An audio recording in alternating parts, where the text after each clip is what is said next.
Poetry collection vocabulary. 1. Live. Meaning, to be alive or stay in a place. Sentence, I live in a big city. 2. Or. Meaning, a word used to show choices. Sentence, do you want an apple or a banana? 3. Out. Meaning, not inside. Sentence, she went out to play. 4. Who. Meaning, a word used to ask about a person. Sentence, who is your teacher? 5. Work. Meaning, to do a job or task. Sentence, my father goes to work every day.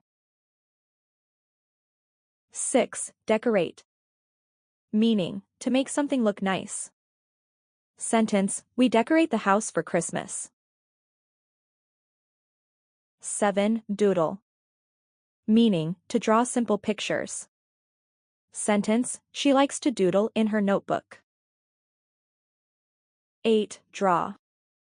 Meaning, to make pictures with a pencil or pen. Sentence, he can draw a cat. 9. Scribble.